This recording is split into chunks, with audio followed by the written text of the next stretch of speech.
Bom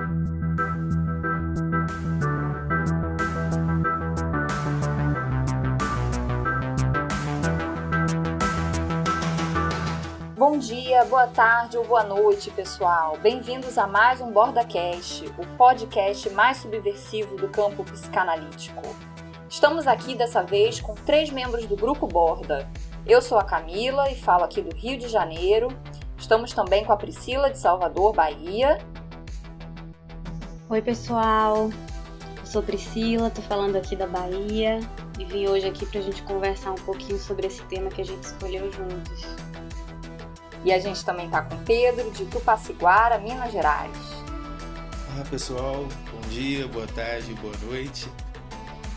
E se vocês quiserem saber um pouco mais sobre os membros do Grupo Borda, o percurso, os contatos, é só vocês irem no nosso site bordalacaniana.com e ver na parte membros um pouquinho sobre cada um de nós, tá bom? E hoje a gente vai abordar um tema que a gente ouviu como sugestão de alguns seguidores, um tema que não é tão discutido, né, no nosso campo analítico, que é o trabalho do analista fora dos consultórios particulares.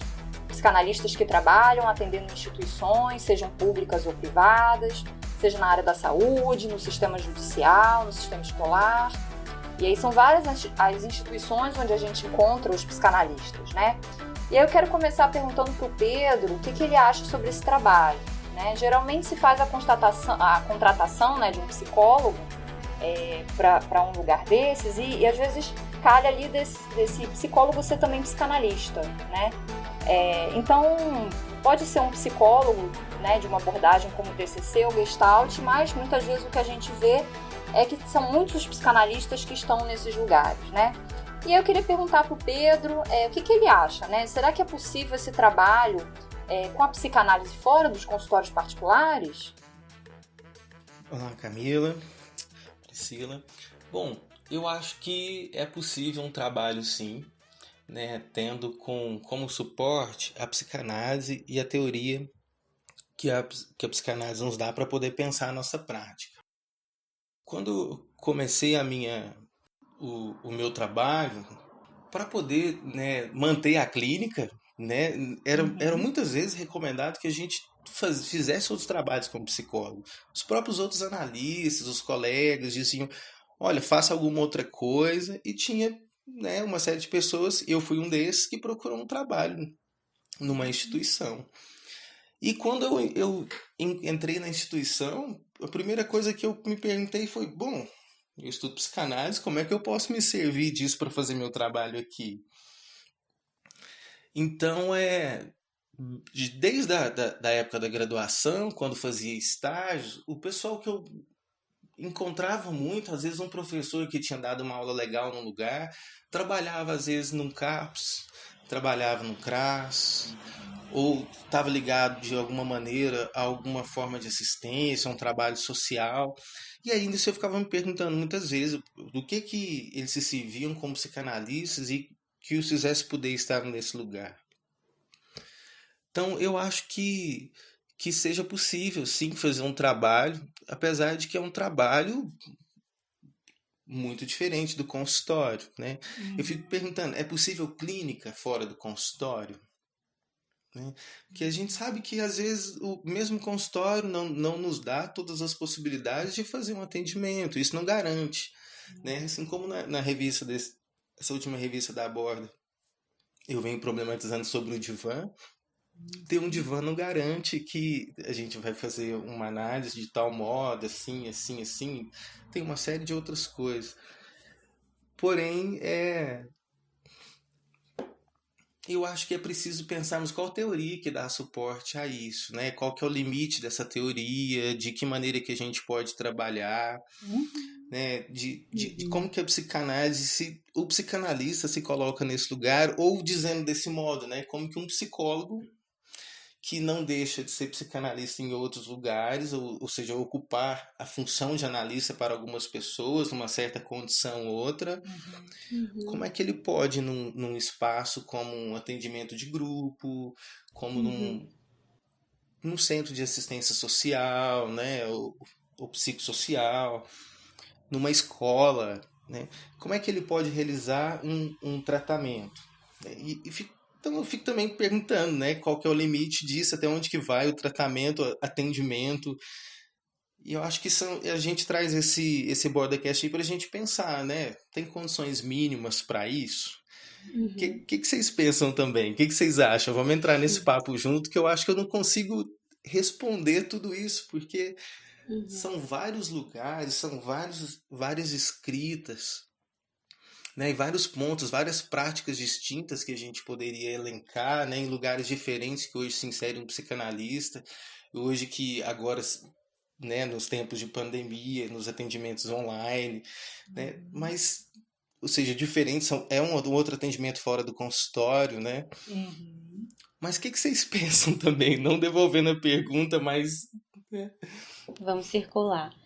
Então, eu acho que você tocou em pontos bem importantes e me parece que o objetivo desse podcast hoje não é tanto de trazer respostas, né, como a gente vem vendo, mas assim de tentar uma desconstrução junto, de trazer algumas questões, porque eu acho que é uma temática que é super atual, é uma temática que tem muitas pessoas aí se debruçando sobre, tentando pensar, e eu acho que tem alguns pontos aí que seriam bacanas da gente estar conversando aqui um pouco. Eu acho que essa psicanálise fora do consultório, como você colocou, parte dessa primeira premissa, né? Como é que você se serve da teoria para a sua prática? Porque, como a Camila colocou, comumente tem uma contratação de um psicólogo, né? E aí acontece desse psicólogo ser psicanalista, ter uma orientação psicanalítica, mas assim, independente do lugar ou desse ambiente específico de trabalho, é preciso que se tenha um manejo, é preciso que se tenha uma teoria, ao meu ver, né, que comporte aí uma condução, seja qual for essa condução de tratamento possível, né, para aquele critério. Então, assim, qual é o limite também dessa condução do espaço, né, que também tem condições específicas para que você consiga fazer um trabalho, para que você consiga desenvolver um trabalho possível. E a gente tinha conversado um pouco sobre esse tema, acho que é um tema delicado, mas assim, é importante retrazer, né, quais são essas diretrizes de tratamento para a psicanálise, né? E assim, como é que a gente também não fica só nisso, né? Como é que o nosso papo hoje aqui pode ir além do é análise ou não é análise, né? Fora de consultório. Então, eu acho que pensar como é que a gente possibilita esses atendimentos a partir dessa teoria que a gente estuda, que a gente se debruça, que a gente passa anos aí investidos, né, é muito válido pensar quais são esses elementos de continuidade, de tempo, o que é que você tem ali que pode te servir de alguma forma. Mas assim, acho que esse manejo tem esse ponto que é imprescindível, que é um ponto teórico. Bom, e quando você fala, né, condições possíveis, pelo menos quando nós pensamos no serviço de atendimento público, uma coisa que é notável são os atravessamentos políticos, né? Outra, a troca de membros da equipe. Tem uma série de outras condições aí que a gente tem que pensar que não tem só a ver também com a teoria, né? Questões mesmo... Também. Questões do dia a dia que vão acontecendo, de trocas, e aí cabe, a teoria ainda se insere, se sustenta apesar disso, né? O atendimento é possível apesar disso, como que fica, né? O vínculo se estabelece com uma pessoa, se estabelece com uma instituição. São questões que acho que acabam abarcando toda a dimensão clínica, né? Posto que a gente pode pensar que às vezes um acolhimento ou uma primeira escuta se dá na triagem, quando alguém chega, né? Quando é notado, sei lá, quando tem... Ou outra forma que muito diferente, né? Quando é o próprio psicólogo que é demandado, seja por uma instituição jurídica, ou mesmo começa a perceber que é ele que convida a pessoa à fala, ou seja, para participar de um grupo, ou para conversar numa sala separada, diferente daquela demanda que nos chega no consultório, né, privado, ou seja atendendo por convênios ou particular, né, mas digamos então assim, alguém que se coloca ativamente ali, Talvez Claro até mais ativamente, né? mais ativamente. Então, Aham, tipo, eu fiquei pensando sobre essa palavra aham. ativamente, porque para estabelecer uma análise é preciso muita atividade do analista, né? Uhum. Mas nesses lugares aí, né, demanda uma coisa além da função analítica também, né? Uhum. Uhum. São Sim, múltiplos, né, atravessamentos que o uhum. analista precisa ali tá lidando, né? E ao mesmo tempo ele não tem como limpar o campo desses atravessamentos.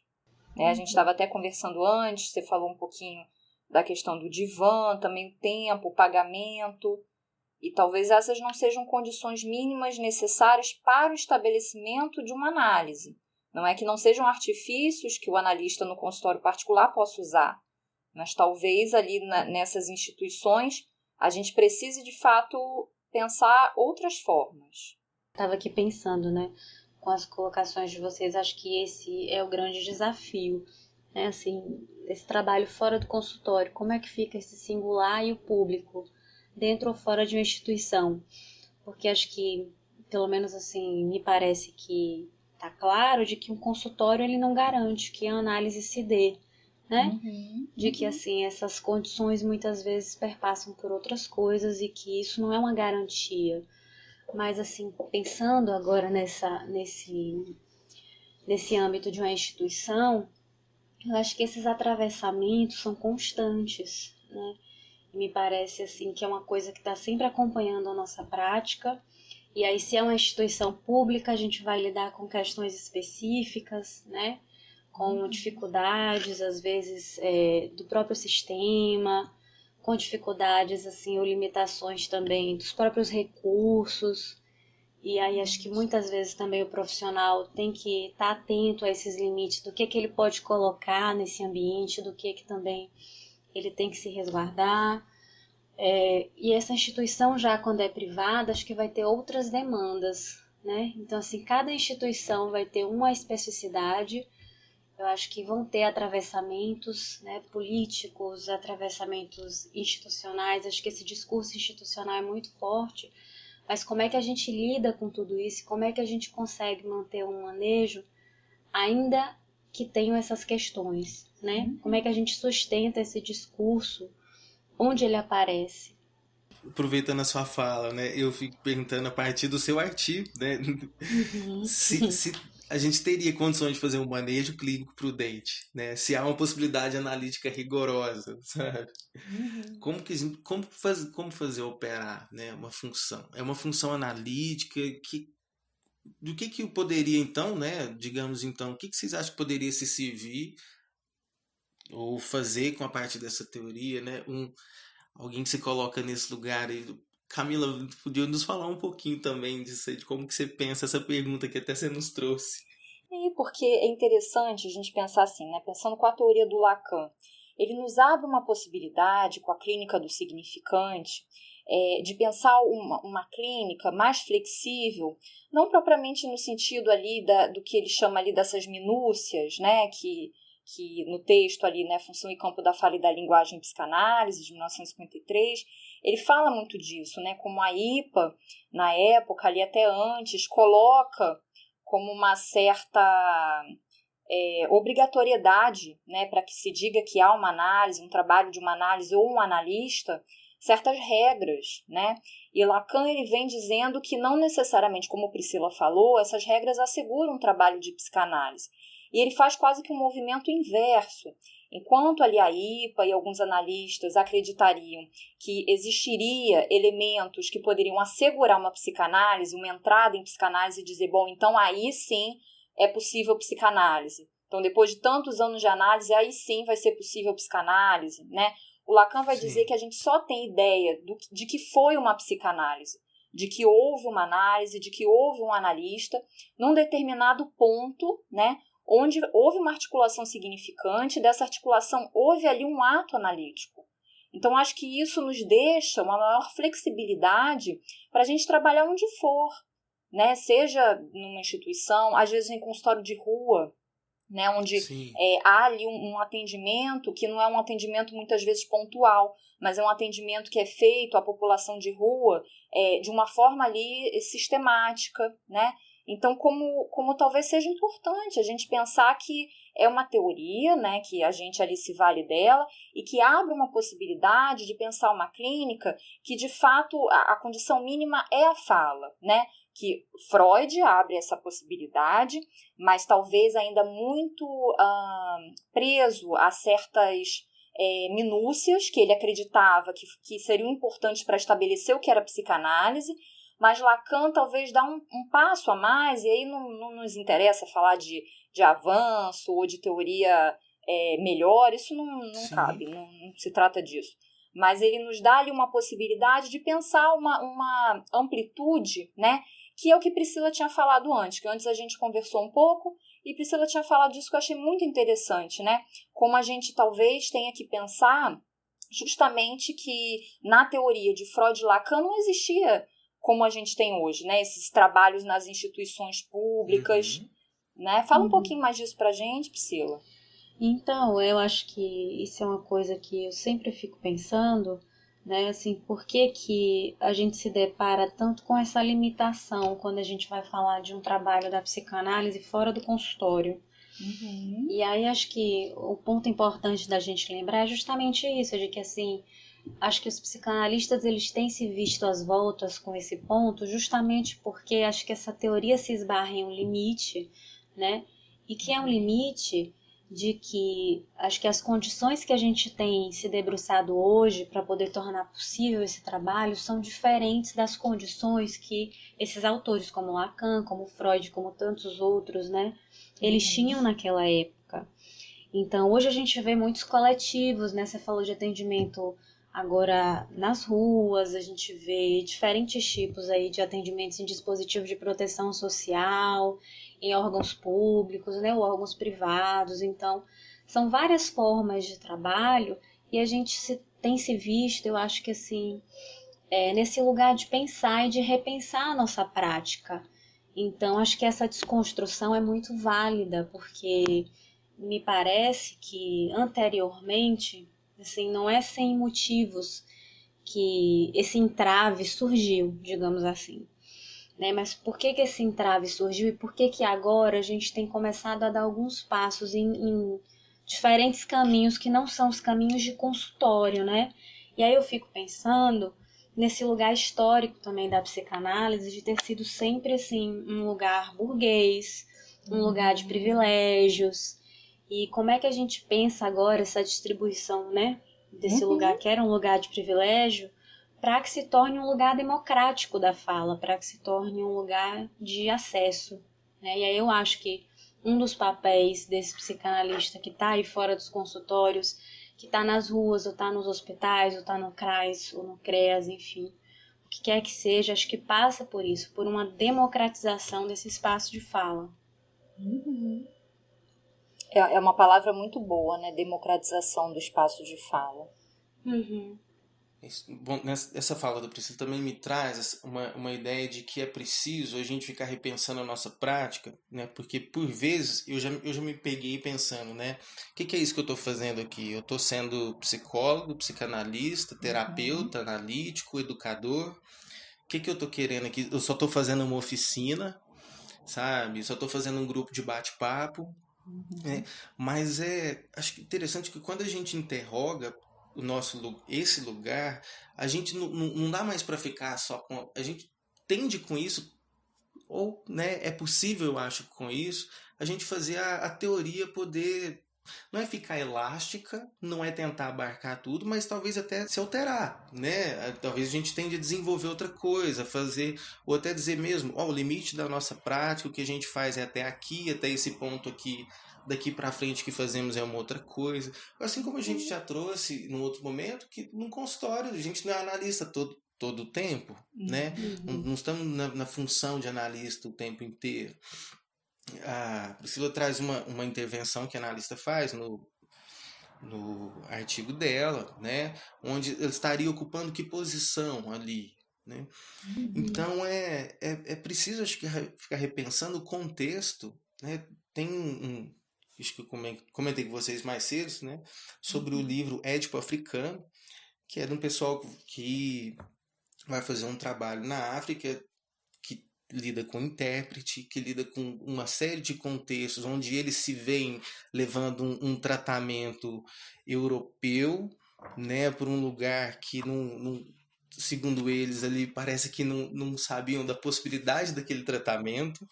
E eles ficam se perguntando que lugar que a gente está ocupando aqui também, né? Então fica um receio dos psicanalistas de ocuparem um lugar também que volta para o discurso do mestre, de dizer o que é o certo, o que é o errado, né? Tem um texto do Célio Garcia, que é interessante, uma hora vocês também verem, chama Clínica do Social. E apesar desse nome que pode a gente ficar ainda pensando clínica disso ou clínica daquilo, que seria talvez uma deturpação da teoria, acho que é importante a gente nos servir dessas experiências para ver como esse pessoal se questionou também o que eles estão fazendo quando eles estão inseridos, quando eles estão lidando com o menor na rua, quando chega, né, seja o lugar que eles estiver atendendo, uma demanda que vem da polícia, né, ou seja, das mais diferentes formas que podem aparecer. No artigo da Camila, ela fala sobre uma diferença entre resistências e interferências, sabe? Isso com a fala que ela traz agora sobre a teoria, eu fico me perguntando o que é, né, resistência do analista, limite da teoria, resistência talvez até da instituição ou dos colegas, e o que são as interferências de fato, sabe? Talvez se a gente tivesse mais pessoas talvez debruçadas em poder falar assim, não, é psicanálise, sim, o que eu estou fazendo aqui, estou fazendo um trabalho, estou tentando fazer alguma coisa, e se tivesse, sei lá, menos status, falando mesmo status social, como a clínica tem, né, a gente pudesse talvez ter mais pesquisas, sabe? A gente pudesse avançar na teoria. Porque se o psicanalista, quando ele se insere no lugar desse, ele mesmo já tem uma crítica dos colegas do tipo, olha, isso aí que você vai fazer é tudo pela via do discurso do mestre. E a gente vê, poxa, eu queria trabalhar no discurso analítico, né? É ali que a mudança opera, ali que o jogo acontece. E aí, se você já lê como o negócio só vai ser possível por esse lugar, isso é resistência ou é interferência? Né? Eu fico cogitando porque acho que é fundamental a gente pensar qual que é o limite, qual que é a função que a gente está fazendo, de que lugar que a gente está pensando, em buscando uma resolutividade, tentando fazer o quê, sabe? O que se objetiva quando se trabalha com a psicanálise fora da clínica, né? Com atendimento social e tal. Bom, trazendo essas coisas aí, mas esse ponto, resistência diferente de interferência, isso eu fico cogitando aí, questionando, como que a gente poderia pensar isso, né? Digamos, na clínica fora do consultório, assim. Eu acho muito bacana isso que você traz. E aí, lembrando, né, que esses artigos estão lá disponíveis na revista da Borda, número 1. E assim, nesse artigo, eu falava sobre o lugar do analista, trazendo algumas questões, né, e manejo, porque eu acho que vai tocar justamente nesse ponto de um ponto limite, né, de quando há um analista ou não, de como é que os discursos eles estão operando aí, a partir de uma leitura do seminário 17, do avesso. Mas eu gostei muito desse resgate que Pedro faz do artigo da Camila, de falar sobre interferência, resistência, porque me parece que volta àquela questão de validar esse discurso que permeia o que está fora desse consultório, né? Do que é institucional, do que é social e o que surge ali. Então, digamos assim, é como Camila falou no início, a gente não tem como fazer uma limpeza, uma asepsia, né, do que vai surgir para além disso. A gente não tem como fragmentar esse discurso. Então, como é que a gente valida isso que surge nessa cena social, que essa pessoa de que a gente está tratando está inserido? E qual é o contexto que a gente vai fazer esse atendimento, que está vindo com todas essas demandas, né? E de que a gente tem que ter um olhar sensível para isso também, né? Pensar como é que essa equipe é importante, pensar qual é o lugar que você está fazendo, né? Ou podendo fazer esse atendimento, como você falou aí, né? Seja assim, num lugar de proteção social, com crianças ou adolescentes em situação de vulnerabilidade. Então, acho que tem uma série de coisas, mas eu acho que esse é o ponto principal. Como é que a gente valida esse discurso, né, que permeia o social? O individual, ele comporta o social? E aí acho que essa é uma pergunta importante, porque passa por essa questão que é muito política, né?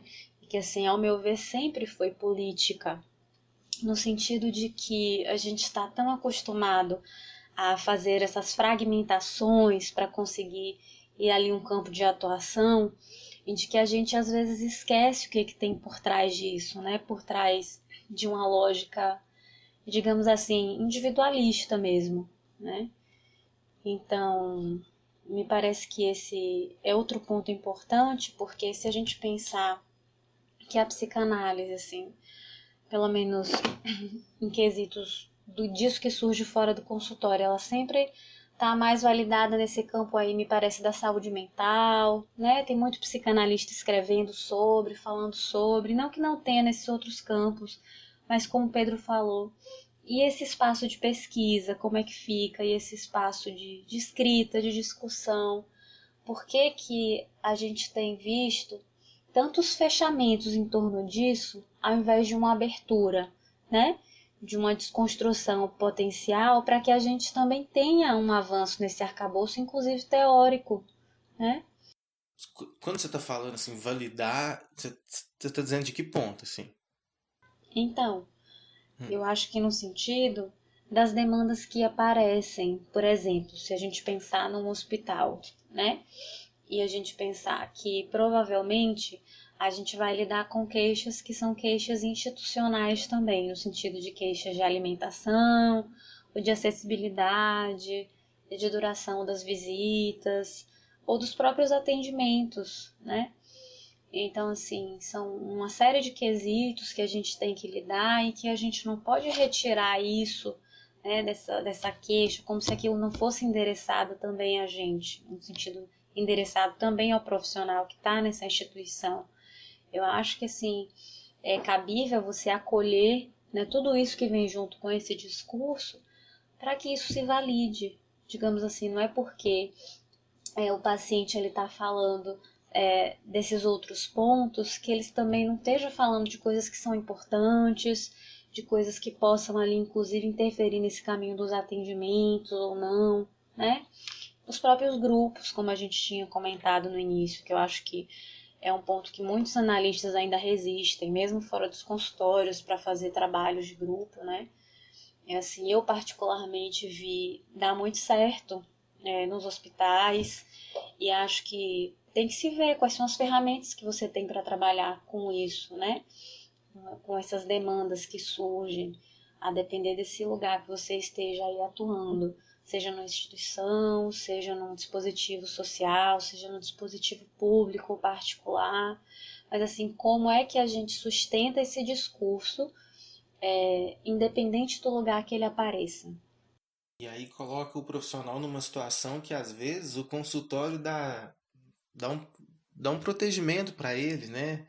Porque aí digamos que no consultório, apesar de ter todo um atravessamento né, digamos, tanto das resistências quanto das interferências, assim, é um ambiente que não acontece tanta coisa quanto acontece no ambiente público, onde a pessoa pode ir lá no momento que não é o horário de atendimento, né? Tem uma série de outras questões que podem, de lugares que o psicólogo é colocado, o psicanalista, que ele não está esperando, que está totalmente fora, né, do previsto, assim, né?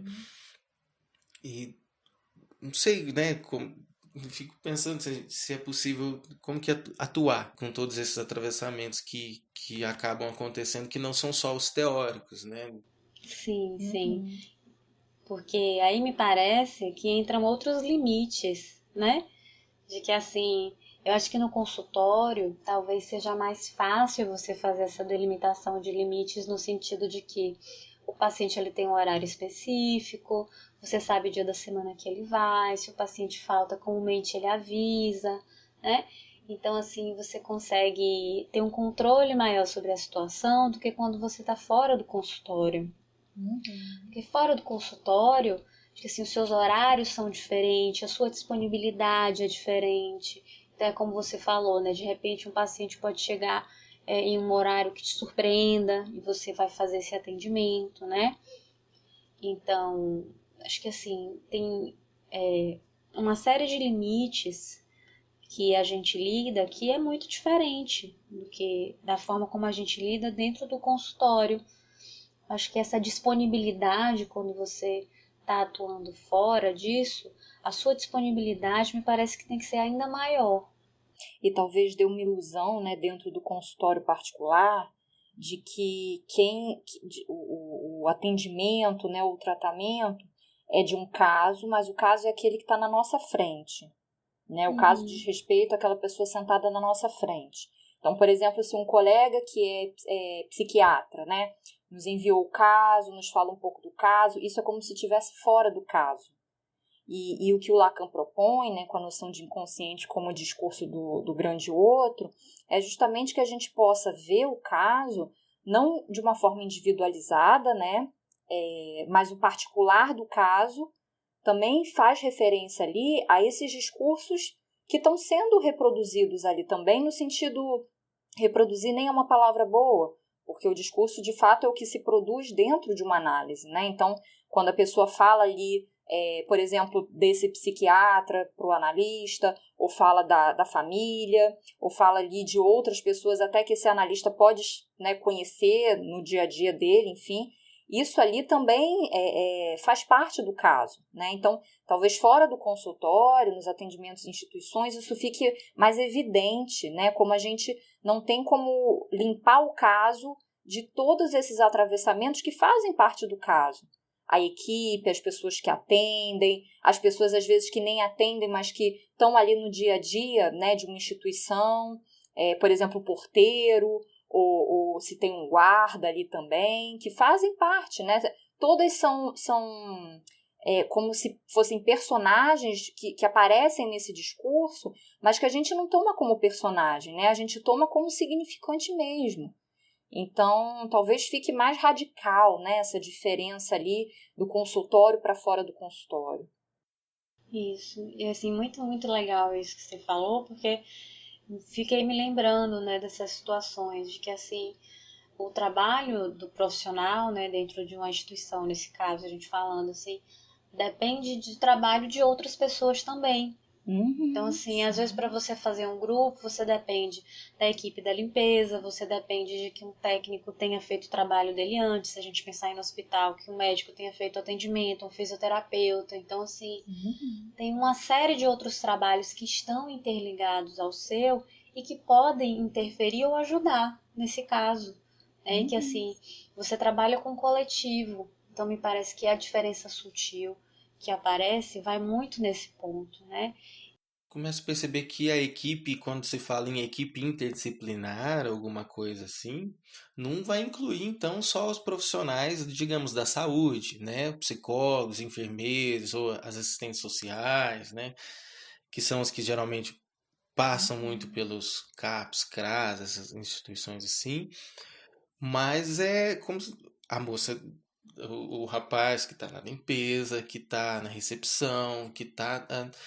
E acho que é preciso ter abertura, acho que o profissional, para poder ler isso, né? De, e de que às vezes ele vai ter um parceiro de trabalho que é a moça da limpeza, que é com quem alguém chega e conversa, né? E às vezes é conversando com ela ali que você pode ou ler alguma coisa numa instituição e até direcionar, falar com ela, né? Olha, talvez convide ele, você, né? Convide ele para vir para um grupo ou para entrar na sala, coisa, né? Então é um profissional que tem que ficar muito tentando ler muita coisa, né? E ao mesmo tempo, acho que esse tentando ler é um risco, porque tu pode cair numa ideia de ficar etiquetando as pessoas, de cair num psicologismo, né?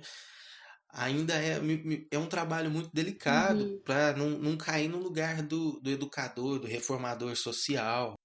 Sim, daquele que tem a verdade, né? Sim, sobre a equipe, né? Isso. Ou sobre as pessoas que chegam. Sim, que assim, porque você é psicólogo ou psicanalista, você está em um lugar melhor ou mais válido que os outros profissionais. Eu acho que esse é um grande risco, né? Sim. De achar assim que só o seu trabalho tem uma coisa melhor para se oferecer do que o trabalho das outras pessoas que estão ali, que valem tanto quanto no cotidiano, né? Tanto quanto o seu. Um risco que a gente cai no consultório mesmo. A Camila cita no artigo dela. Eu estou muito pensando eu fiquei lendo os artigos de nós três, assim, pensando numa conversa que eles fazem. Me parece que eles propõem uma maneira de pensar uma teoria, talvez até para a clínica fora do consultório.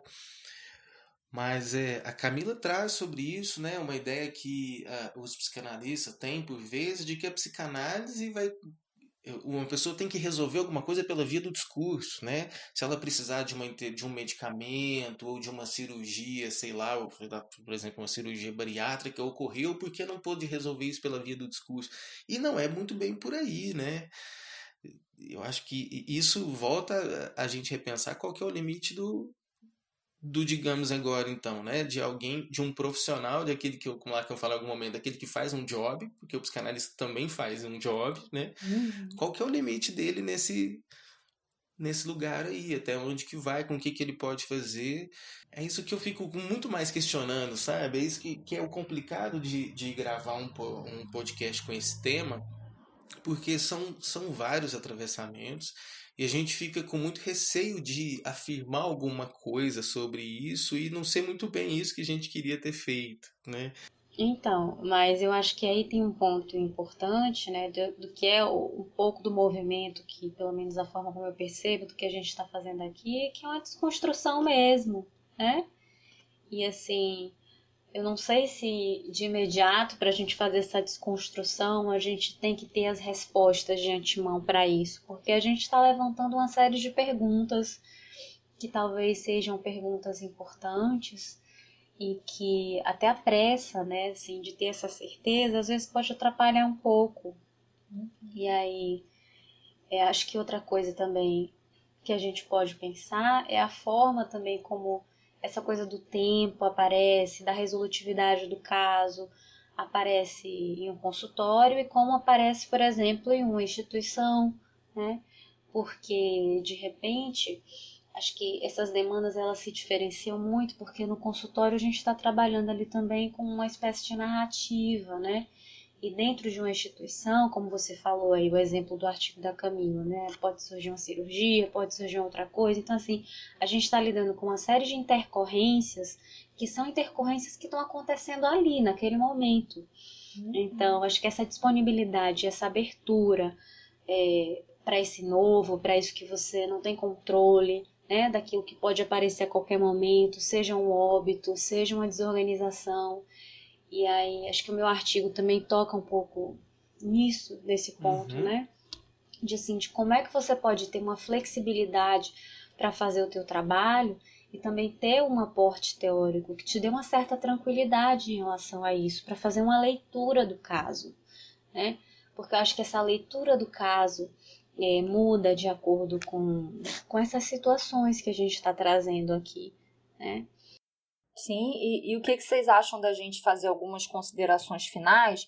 Que a gente até tinha falado, né? Que esse BordaCast a gente tinha pensado muito mais para colocar essas questões, né, de início ali, para as pessoas poderem pensar e devolver para a gente, conversar com a gente sobre isso, para de repente até depois a gente fazer um outro BordaCast com esse tema também, né? Como se fosse ali um segundo momento ou respondendo questões, ou abrangendo algumas outras coisas, para os seguidores poderem também ficar à vontade de conversar com a gente, né? Porque ali a gente está querendo mais uma troca do que propriamente ficar falando ali sozinhos, né? Acho que aqui a gente está pensando essa possibilidade, né?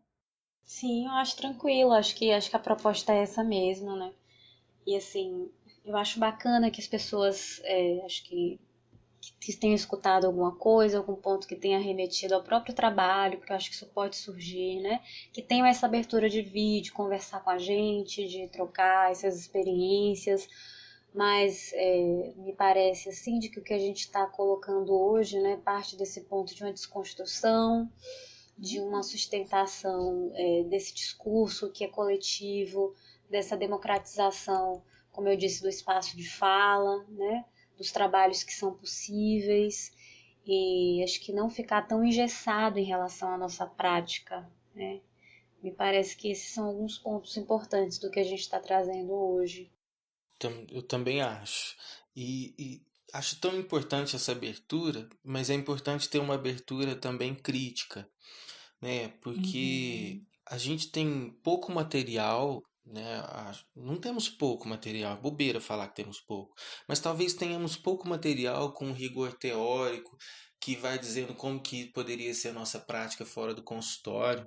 Então acho que é preciso um leitor crítico no sentido de estar aberto a ler os materiais diversos, mas nem por isso concordar com as práticas diversas. Tentar ver muito mais de qual que teoria se serve uma coisa ou outra, né? Porque me parece que se a gente ficar só com o pode ou não pode porque alguém faz ou fizeram em algum lugar, a gente vai voltar a cair por umas regras que tendem a fechar.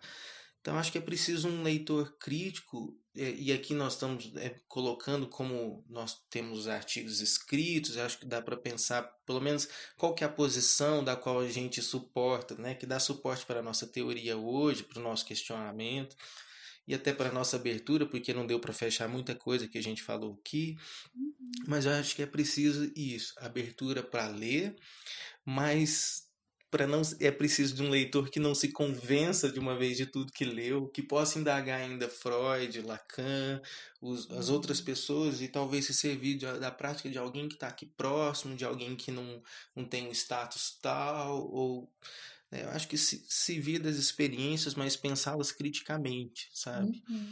Eu acho que é preciso isso para mover alguma coisa nesse campo da clínica que nos convida tanto a sair das quatro paredes, sabe?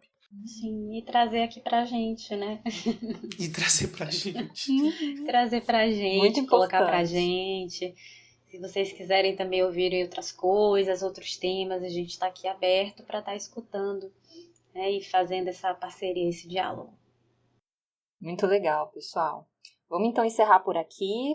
E aí então fica o convite. Se vocês que estão ouvindo a gente, gostou do tema, quiser que a gente possa de repente fazer outro abordando mais coisas, ou quiser conversar com a gente sobre o que foi abordado aqui, vocês entrem em contato, tá bom? Então vamos encerrar ficando por aqui. A todos um bom dia, uma boa tarde, uma boa noite e até o próximo BordaCast.